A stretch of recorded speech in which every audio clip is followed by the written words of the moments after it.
everybody, Noreen here, and I am finally here with September's 1, 2, 3 video. I'm so sorry that it's taken me so long to get it up this month.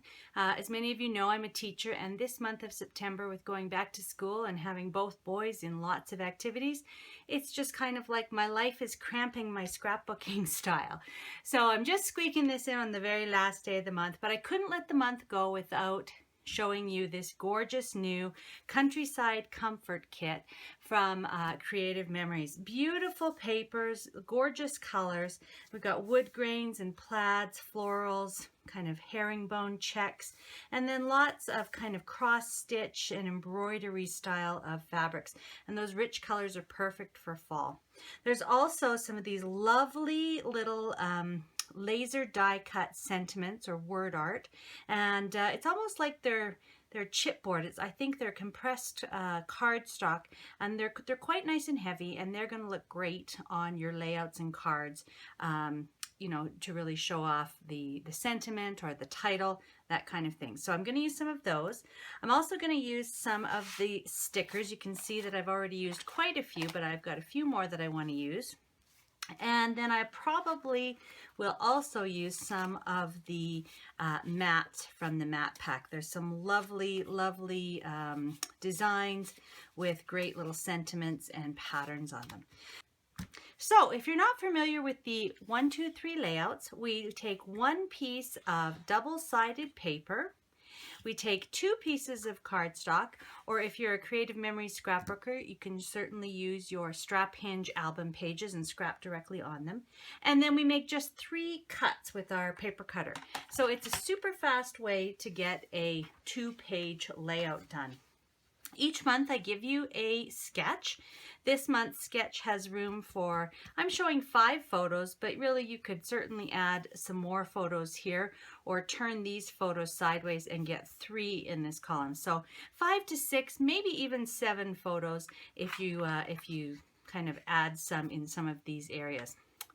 We've also got room for a title, journaling, and then again, I just kind of show you general ideas for embellishment clusters. Again, usually in 3, because that creates that visual triangle that we're always talking about, that brings your eye throughout the layout. Makes it a little bit more interesting for the viewer. This month, the cutting guide is really easy to follow. We're going to cut straight down the middle at 6 inches so that we'll have 2 6 by 12 pieces. We're going to set one aside, and then we're going to cut the other 6 by 12 inch piece into 3 4 by 6 pieces. All right, and those are the pieces that we're going to stagger here. So again, they're going to be the same size as our photos, so we're going to kind of create a little bit of a checkerboard. So it's going to come together really fast because these are really simple cuts this month. All right, so don't forget to put your arm out of your on your trimmer. Our first cut, as I mentioned, was at 6 inches. Set one piece aside. Then we're going to cut at 4 inches. And on the cutting guide, of course, I show cut at 4 inches, then cut at 8 inches. But basically, your remaining piece, you're going to cut at 4 again. Okay, so hope that makes sense. And that's it. 3 cuts, and we're done. Now, if we look at the sketch, let's get all of our pieces organized here. Okay, so now we've got our background pages down. Let's take a look at the sketch again. So we're going to take our 6 inch by 12 inch strip and just place it over to the side like this. And then we're going to use our 4 by 6 pieces on this side of the layout. And I'm going to flip over this one just to have the contrasting pattern there. So you can see that that's really created the base for our layout. Just need some photos. And I have some photos here that we took just, you know, on a family day to the park. We have a local park in Calgary called Bow Nest Park, which is always beautiful in the fall, right by the Bow River. So those are going to just fit in right like that. Now, I've mentioned before that I print my photos at home, and they're not quite a full 4 by 6, so you will see a little bit of the border around them, but that's okay with me. Your photos, if you get them printed professionally, should fit right in those little spots.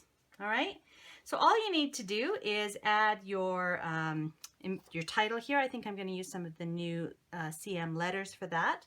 I'm also going to use these 2 border stickers. I'm going to cut one in half and place it right over this. I think that'll look good. Yeah, right over that paper. And then the other one I'm going to place right on the border or the seam between that strip and the background. So I think that'll look great. I've got a few other stickers and the mats that I might use to decorate and create my embellishment clusters, and then my journaling right at the bottom. So I'll be sure to post a photo of the final finished layout at the end of the video here, so make sure to stay tuned for that. And don't forget that I always have a handout for you, and you can go and download that free printable handout in the link that's in the description just below the video here if you're watching it on YouTube, or if you're seeing this in the blog post, the video is embedded in the blog post, you'll also see links to that handout. So make sure to go and download yourself a copy, and I hope you try out this layout. All right, thanks very much. I will look forward to seeing you in October for October's 1, 2, 3 layout, and I promise it won't be on the very, very, very last day of the month. Thanks very much. Take care. See you again soon. Bye-bye.